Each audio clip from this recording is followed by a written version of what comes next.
Desmond's fingers froze above the keypad the instant the woman on the line said, "This is Detective Maya Chen, and I already know exactly what you're doing." For 3 full seconds, the only sound in the room was the hum of a dying air conditioner, and 40 other scammers still working their own calls.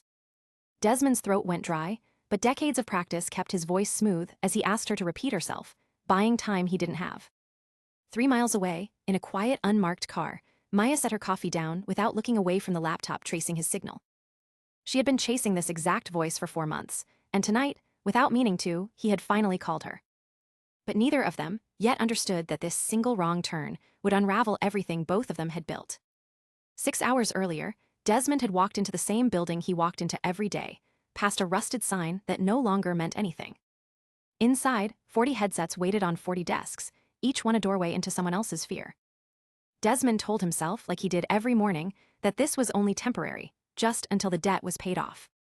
2 years ago, he'd been a legitimate salesman, until a bad loan and a worse business partner buried him alive.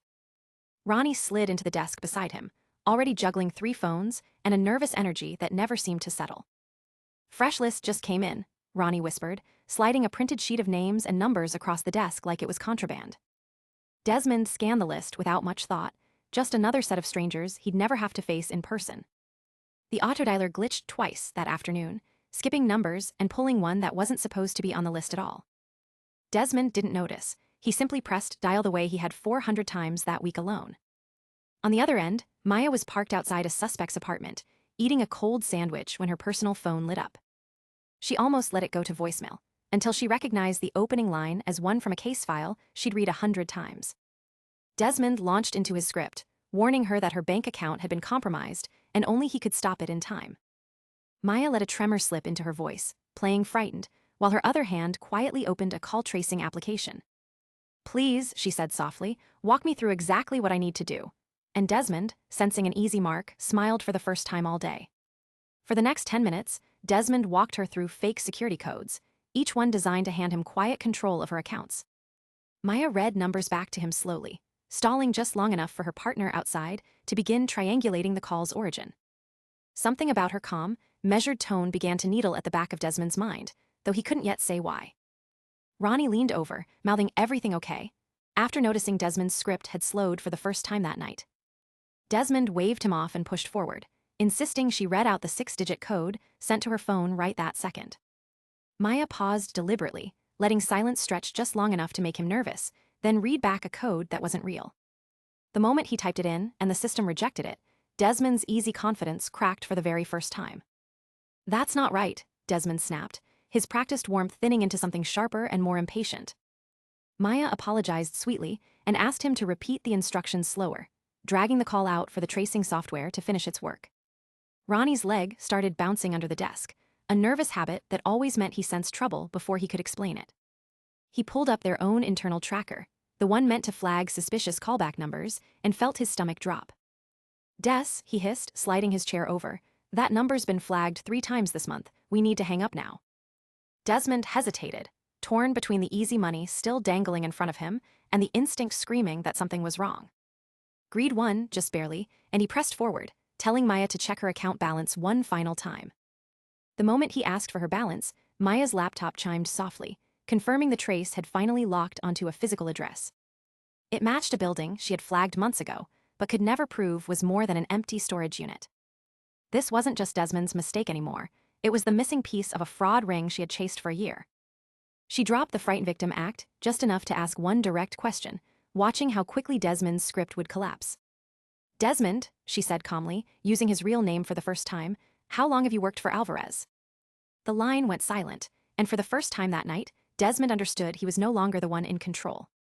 Ronnie saw the color drain from Desmond's face and knew, without needing to ask, that the night had just changed completely. Desmond hung up without a word, hands trembling as he stared at the phone like it might explode. "She knew my name," he said quietly, more to himself than to Ronnie. "She knew Alvarez's name." Ronnie's jittery energy sharpened into pure panic, and he began yanking cables from the back of his computer tower. "We need to torch the client list and get out," Ronnie said, already stuffing a hard drive into his backpack. Desmond grabbed his arm, insisting they warn Alvarez first, but Ronnie shook him off without a second thought. "You warn him," Ronnie snapped, backing toward the exit. "I've got a kid waiting for me at home." The door slammed shut behind him, and for the first time in 2 years, Desmond was completely alone with what he'd built. Desmond sat back down slowly, staring at the wall of empty desks that had just been full of people he thought he knew.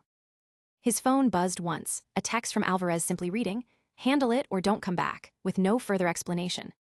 For the first time, Desmond let himself think about every person on every list, every fear he'd manufactured for a paycheck. His phone rang again, and this time he already knew, with a strange calm certainty, exactly who it was. He answered without saying a word, and Maya's steady voice filled the silence instead. "I'm not calling to arrest you tonight," she said. "I'm calling because you have about 10 minutes to decide who you actually are." Desmond closed his eyes, gripping the phone tighter than he had gripped anything in a very long time. 12 minutes later, 3 unmarked cars pulled quietly into the cracked parking lot outside the call center. Maya stepped out first, badge already in hand, scanning the dark windows for any sign of movement inside. Inside, Desmond sat exactly where she expected him to, the client list printed and placed neatly on the desk in front of him. He didn't run, didn't reach for the door. He simply raised both hands and waited for the moment he'd been avoiding for 2 years. Maya walked in slowly, lowering her weapon the instant she saw the stack of names he had chosen to hand over. "This is every name, every account, everything Alvarez built," Desmond said quietly. "It's not enough to undo it, but it's what I have." Maya studied him for a long moment before finally lowering her guard, just enough to nod once in acknowledgement. 3 months later, Desmond stood outside a courthouse, blinking against sunlight he hadn't felt on his face in what felt like years. His cooperation had dismantled Alvarez's entire operation, though it hadn't erased what he'd already taken from people who trusted him. Maya found him there, leaning against a railing, and for once neither of them had a script prepared for the other. "You could have run that night," she said. "Most people in your position do." Desmond shrugged, admitting quietly that he was tired of being someone he never intended to become. Maya handed him a card with a job placement program listed on the back, a small imperfect start toward something else. He never forgot that the only reason he found his way out was a wrong number that was never supposed to ring at all.